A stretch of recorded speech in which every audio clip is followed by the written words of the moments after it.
A father kneels beside a small bicycle on a quiet suburban street. His daughter grips the handlebars tightly. He smiles reassuringly. "Just balance." She nods. She pushes forward. Within seconds, the bicycle tips gently onto the grass. The father helps her stand. He smiles again. "No, don't think about it." He steadies the bike. "Just balance." She tries again. Another wobble, another fall. Again, he says, "Relax." She stares at him. She wants to understand. She truly does. But she doesn't know what balance feels like yet. And the father can't remember what it felt like not to. Sometimes, the hardest part of becoming an expert is forgetting what it was like to be a beginner. Think back to the last time someone explained something to you that somehow left you even more confused. Maybe it was a teacher who skipped over the very step you needed most.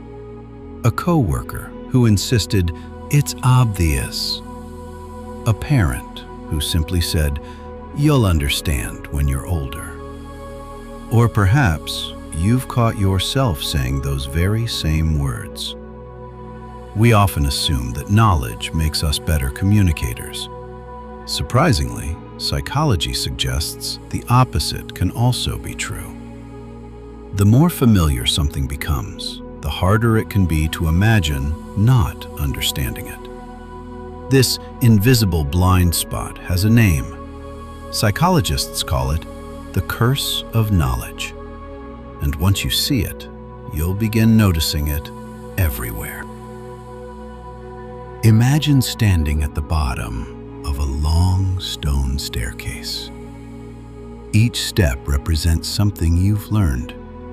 Your first bicycle ride, your multiplication tables, driving a car, reading music, speaking another language. Years pass. Slowly, almost without noticing, you climb. One step, then another, until eventually you look back toward the bottom, where someone else has just begun. From where you stand, the next step seems obvious, almost effortless. You wonder why they're struggling. What you no longer see are the dozens of tiny steps that once felt just as impossible to you. Experience doesn't simply add knowledge, it quietly changes memory. The countless moments of confusion, hesitation, and uncertainty gradually disappear from conscious awareness. What's left is the feeling that you've always known. And without realizing it, we begin explaining from the top of the staircase instead of meeting people where they are. The remarkable irony is that expertise often creates the very obstacle that great teachers spend their lives trying to overcome. The curse of knowledge doesn't only live inside classrooms or universities. It quietly follows us into almost every part of life. A physician explains a diagnosis using words that make perfect sense to another physician. A software engineer walks through a process that took years to master in less than 2 minutes. A seasoned musician says, "Just listen." A professional chef smiles and says, "You'll know when it's ready." An experienced driver says, "It just becomes instinct." None of these people are trying to leave anyone behind. Their expertise has simply compressed thousands of tiny decisions into a single feeling. What once required careful attention now happens automatically. Psychologists sometimes describe this as automaticity. The brain becomes so efficient that many of the individual steps quietly disappear from conscious awareness. The expert isn't hiding those steps. Often, they can no longer see them. Imagine learning to drive for the very first time. Your hands grip the steering wheel. Every mirror demands attention. Every stop sign requires deliberate thought. You wonder how anyone could possibly pay attention to all of it at once. Years later, you find yourself driving home while carrying on a conversation. You arrive and suddenly realize you barely remember the drive itself. Nothing mysterious happened. Your brain simply built a remarkable shortcut. The same transformation occurs with language, with mathematics, with medicine, with music, with parenting, with leadership, and with nearly every skill we practice long enough.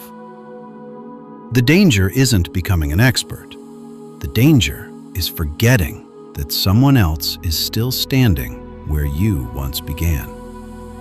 Because when we forget the beginning, our explanations often begin in the middle. The greatest teachers aren't simply experts.